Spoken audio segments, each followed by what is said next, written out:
বন্ধুরা আজকে আমরা নিয়ে নিয়েছি আলু, টমেটো, ক্যাপসিকাম আর বেগুন। তো আলু ছোলা আমি স্টার্ট করে দিলাম, দেন আলুগুলোকে এভাবে দুভাগ করে কেটে নিলাম। দিয়া এদিকে আলুগুলোকে ধুয়ে নিচ্ছে, আমি এদিকে ক্যাপসিকামগুলোকে কেটে নিচ্ছি লম্বা লম্বা করে, আর মা এদিকে বেগুন কটা কেটে দিচ্ছে, আমাদের মানে হেল্প করে দিচ্ছে। আর এই যে ফুল রয়েছে, আর এই যে আমরা উনুন ধরানো স্টার্ট করে দিলাম। তারপরে এই যে আলুগুলোকে সেদ্ধ করা শুরু হয়েছে, আর আমি এদিকে বেসনের সঙ্গে লবণ, কালো জিরে, লঙ্কার গুঁড়ো আর কিছুটা হলুদ আর জল দিয়ে ভালো করে মেখে নিয়েছি। আলুগুলো সেদ্ধ হয়ে এসেছে, আলুর সঙ্গে লঙ্কাও ছিল, কারণ আলু মাখা হবে, তার সঙ্গে লঙ্কা দেওয়া হয়েছে। আর এদিকে কড়াইতে জল ছিল, তো সেটা ফুটছে। আর এদিকে কড়াই গরম হওয়ার পর আমি এদিকে তেল দিয়ে নিলাম কড়াইতে।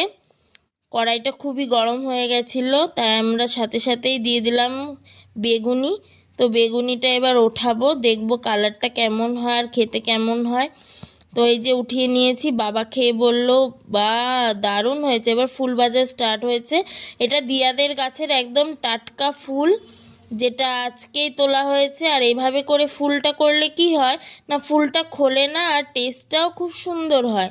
তো বন্ধুরা তোমরাও এভাবে ভাজবে এবং খাবে, দেখবে কেমন লাগে। আর কমেন্টে আমাদের জানাবে যে তোমরাও করে খেয়েছো আর কেমন লেগেছে। তো এই যে সব কিছু ভাজছি আমরা, এই যে টমেটোর চপ, আর এদিকে হচ্ছে ক্যাপসিকাম, আর এদিকে আমরা সব কিছু রেডি করে নিয়েছি। বাকি কয়েকটা ছিল, তো সেগুলো এবার ভাজা হচ্ছে। তো আমি ভেজে নিয়েছি সবগুলো। এবার আমি একটা টেস্ট করে দেখব কেমন লাগে। তো টেস্ট করে দেখলাম হেভি।